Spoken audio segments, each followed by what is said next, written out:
Ano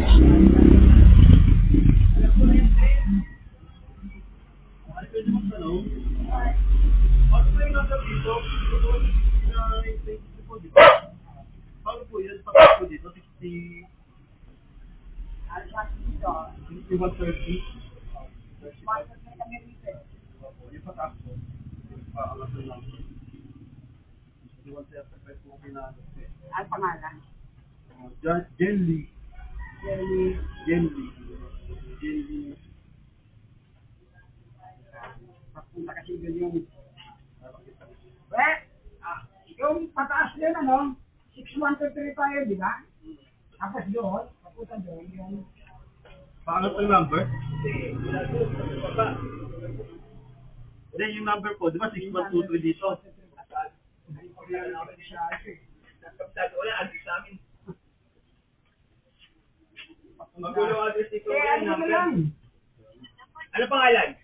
Wala. Jelly. Wala, Pedro. Ang hirap po, tapos wala, hindi pa sumasagot. Ano yan, kuya? Ganito yan. Mukhang may ginamit na address, tapos landmark niya lang yun. Pero pupuntahan ka niya sigurado. Hindi kasi alam ko sumasagot. Okay, ang busy pa. Baka tulog. Nag-ano, maglalaro. Madalas dito yan, ganyan. Dito, marami mga... Ginagawang, ano yan, yung... Tapos minsan, yung address namin ang ginagamit pag minsan. Kasi hindi na nila alam yung address nila eh. Yun.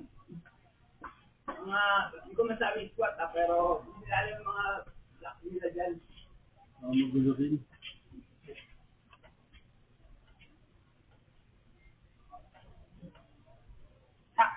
Pero roasted din. Opo. O yan.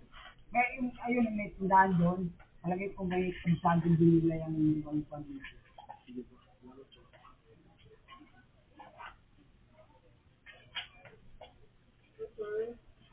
Yan na.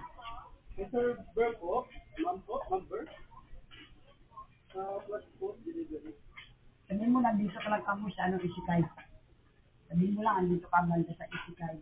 Sa Isikay? O, yan. Isikay store. Sa Isikay store. Tindahan dito, pangalan Isikay, nandito ka kamo. Ano po dito na ito, ma'am?